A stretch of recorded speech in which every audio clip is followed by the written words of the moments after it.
Hello students, this is the first video of micro economics lecture. So ये आपका 11th class के अंदर first chapter है। तो इकोनॉमिक्स के बारे में आप स्टार्टिंग से अभी पढ़ना शुरू करोगे, लेकिन 10th क्लास में 9th क्लास में जो आपने इकोनॉमिक्स पढ़ी है वो एक बहुत छोटा लेवल था। अब आप 11th क्लास में आए हो और देन उसके बाद जो भी आप टॉपिक्स पढ़ोगे इकोनॉमिक्स के अंदर, वो सारे के सारे जो टॉपिक्स हैं ना, वो एक वाइडर लेवल की नॉलेज आपको देंगे। तो ये जो चैप्टर है, ये पहला चैप्टर यानी फर्स्ट चैप्टर है, जिसके अंदर आपको ये पता होना चाहिए कि इकोनॉमिक्स क्या है, जो कि हम यहाँ पे पढ़ेंगे वैसे बेसिकली। और यहाँ पे हम इकोनॉमिक्स को कितनी ब्रांचेस में बांटा गया है, तो उसके बारे में भी हम इस चैप्टर में पढ़ने वाले हैं। बेसिकली ये जो बुक है आपकी, ये माइक्रो इकोनॉमिक्स की है और 12th क्लास के अंदर आप मैक्रो इकोनॉमिक्स के बारे में पढ़ोगे। तो यहाँ पे हम बात करेंगे माइक्रो एंड मैक्रो इकोनॉमिक्स के मीनिंग के बारे में, और उसके बाद हम इनके डिफरेंस को जानेंगे कि माइक्रो और मैक्रो में क्या डिफरेंस है। फिर उसके बाद हम इनकी इंटरडिपेंडेंसी को जांचेंगे कि ये दोनों एक दूसरे से रिलेट करते हैं या नहीं करते। फिर हम बात करेंगे positive economics and normative economics की, जो यहाँ पे आपको दिख रहा होगा। पॉजिटिव एंड नॉर्मेटिव इकोनॉमिक्स हम यहाँ पे बात करेंगे। उसके बाद हम बात कर फिर उसके बाद सबसे इम्पॉर्टेंट चीज़ ये आती है कि व्हाट इज़ इकोनॉमी, इकोनॉमी होती क्या है। एंड देन उसके बाद कुछ सिंप्लीफाइंग टूल और बहुत सारी चीज़ें जो हैं वो हम इस चैप्टर के अंदर जानेंगे। फर्स्ट ऑफ ऑल, अगर आप चैनल पे नए हो तो चैनल को सब्सक्राइब किए बिना मत जाइए, क्योंकि आने वाले टाइम में आपको इकोनॉमिक्स से रिलेटेड बहुत सारी वीडियोस जो हैं वो मिलने वाली हैं, जिससे आप कनेक्ट रहोगे और आने वाले टाइम में एक इजी तरीके से समझेंगे इकोनॉमिक्स क्या है और आपको अच्छे से भी समझ आएगी। सबसे पहले हम बात करते हैं व्हाट इज़ इकोनॉमिक्स। तो एक मीनिंग जो इकोनॉमिक्स का होता है वो हमसे रिलेटेड है, यानी कि एक मैन से रिलेटेड है। अगर हम बात करें कि इकोनॉमिक्स है क्या, तो एक इकोनॉमिक एक्टिविटीज़ की अगर हम बात करें, तो ये वो एक्टिविटीज़ होती हैं जो आपके मनी से रिलेटेड होती हैं। मतलब कि वो कोई भी काम जो आप पैसे कमाने के लिए कर रहे हो, यानी कि कोई भी ऐसा काम जो आप अर्निंग के लिए कर रहे हो, वो आपका इकोनॉमिक्स है। आई थिंक आप समझ गए होंगे कि इकोनॉमिक्स का मतलब क्या होता है, सिंपल सिंपल वर्ड्स में, कि यहाँ पे जो लिखा है economic activity are related to money and wealth. तो सिंपल वर्ड्स में यानी कि इकोनॉमिक एक्टिविटीज़ वो होती हैं जो आपकी मनी एंड वेल्थ से रिलेटेड होती हैं। देन अब बात करते हैं माइक्रो एंड मैक्रो इकोनॉमिक्स, मतलब कि इकोनॉमिक्स को दो ब्रांचेस के अंदर बांटा गया है। तो वो दोनों ब्रांचेस जो हैं वो है माइक्रो एंड मैक्रो इकोनॉमिक्स। तो माइक्रो और मैक्रो इकोनॉमिक्स से पहले एक इकोनॉमिक्स नाम का जो वर्ड है, ये इसको जानने वाला जो पर्सन था वो कौन था, यानी कि इकोनॉमिक्स जो है वो लाया कौन। तो इकोनॉमिक्स लाने वाले या इकोनॉमिक्स के जो फादर माने जाते हैं वो एडम स्मिथ को माना जाता है।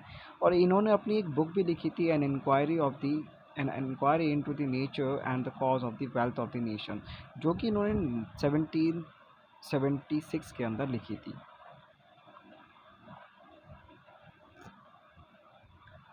एडम स्मिथ जो है वो इकोनॉमिक्स को लेकर आए थे, लेकिन बाद में जो मॉडर्न इकोनॉमिस्ट थे, जैसे कि आपके फिशर हो गए और बहुत सारे लोग आ गए, जो कि जिन्होंने क्या करा, इकोनॉमिक्स को दो पार्ट्स में डिवाइड करा। एक तो था आपका माइक्रो इकोनॉमिक्स और दूसरा जो था वो था आपका मैक्रो इकोनॉमिक्स। तो अंडरस्टूड है। तो यहाँ पे बात करते हैं माइक्रो इकोनॉमिक्स के मतलब की, यानी what is the meaning of micro economics. पढ़ाते रहे, मतलब कि आप पढ़ रहे हो और मैं पढ़ा रहा हूँ, तो लेकिन इससे पहले आपको मीनिंग इसका जानना ज़रूरी है। तो व्हाट इज़ माइक्रो, तो माइक्रो आपने बहुत बार सुना है वर्ड, कि एक माइक्रो का मतलब क्या होता है, छोटा।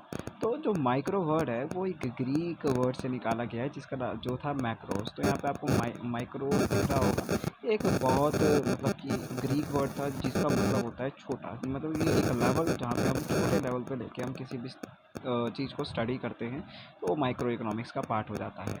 तो यहाँ पे आपको दिख रहा है कि micro economics study behaviour the small economics unit of an economy, individual, consumer, producer and resource etcetera. तो यहाँ पे हम बात कर लेते हैं कि ये है क्या, मतलब कि माइक्रो इकोनॉमिक्स एक ऐसी ब्रांच है इकोनॉमिक्स की जहाँ पे हम कंज्यूमर्स का बिहेवियर जानने की कोशिश करते हैं, प्रोड्यूसर्स का बिहेवियर जानने की कोशिश करते हैं, और यहाँ पे हम फैक्टर ऑफ प्रोडक्शंस के बारे में पढ़ने की कोशिश करते हैं। बेसिकली एक अगर सिंपल एग्जांपल मैं देना चाहूँ तो एक बहुत ही सिंपल एग्जांपल आपके लिए ये रहेगा कि आप अपने घर में हो और आप 10,000 रुपीज़ कमाते हो।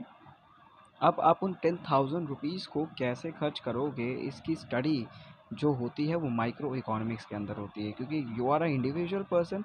आप एक कंज्यूमर हो, एक इंडिविजुअल हो, तो आप जो भी कंजम्पशन करोगे तो वो अपनी चॉइस से करोगे। तो आपकी जो चॉइस है वो क्या होगी, और एक कंज्यूमर का जो बिहेवियर है वो क्या होगा, उसके बारे में स्टडी करना जो है हम माइक्रो इकोनॉमिक्स के अंदर सीखते हैं।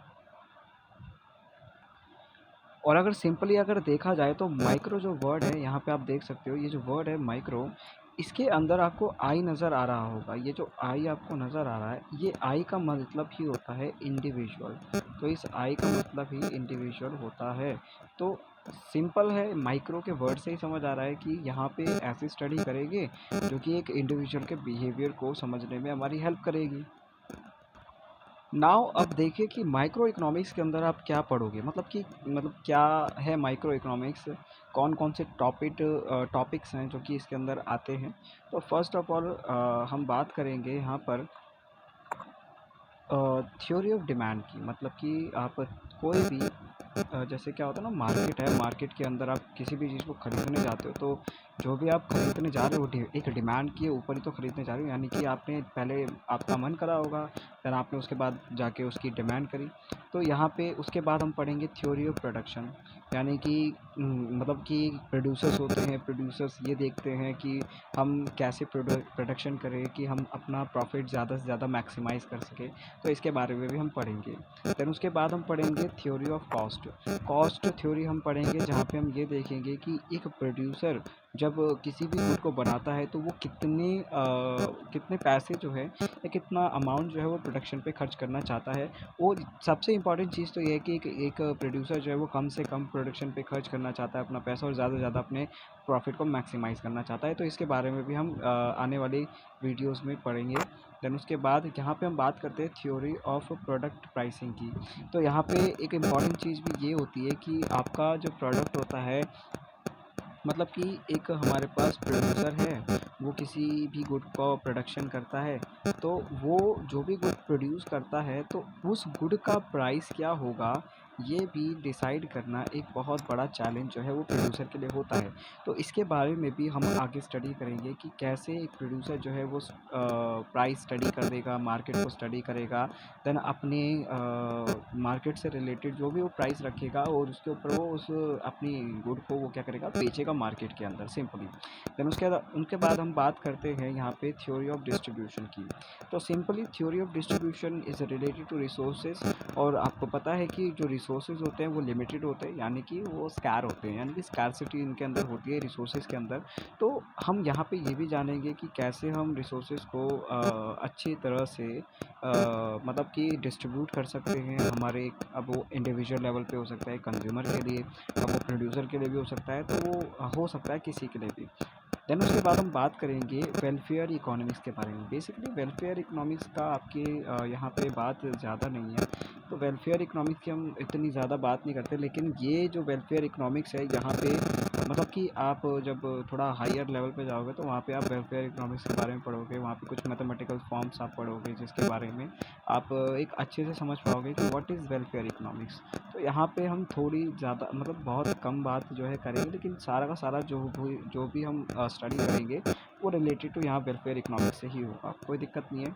आगे हम बात करते हैं मीनिंग ऑफ मैक्रो इकोनॉमिक्स। तो simply meaning of macro economics में आपको कोई दिक्कत होनी नहीं चाहिए कि भाई मैक्रो का मतलब क्या है। मैक्रो एक वर्ड है जो कि मैक्रोज ग्रीक वर्ड से निकल के आया, और आपको तो ये पता ही है कि जो मैक्रो है यानी मैक्रो, मैक्रो का मतलब क्या होता है। मैक्रो का मतलब होता है एक तरह से एग्रीगेट, यानी कि ह्यूज होता है, यानी बड़ा होता है।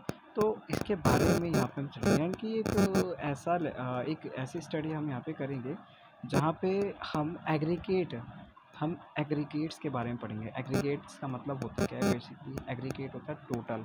तो यहाँ पे हम टोटल एक मान लीजिए कि आपको ये पता करना है कि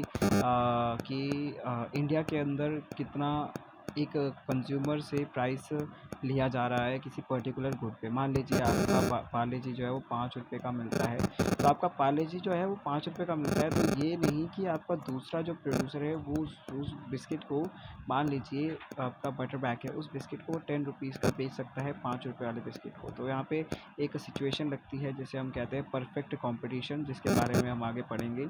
परफेक्ट कंपटीशन के बारे में हम पढ़ेंगे तो सिंपली क्या होता है परफेक्ट कंपटीशन के अंदर, बताते हैं आपको। परफेक्ट कंपटीशन के अंदर प्राइस जो होते हैं वो इक्वल टू होते हैं एवरेज रेवेन्यू के, ठीक है, एवरेज रेवेन्यू या एवरेज कॉस्ट के, मतलब कुछ भी आप कह सकते हो। एक ऐसी सिचुएशन जहाँ पे जो प्राइस होता है वो कंपनीज़ को क्या करना होता है, सेलेक्ट करना होता है, यानी कि यहाँ पे जो कंपनीज़ होती है उनको अपना प्राइस रखने की कोई छूट नहीं होती है। तो सिंपली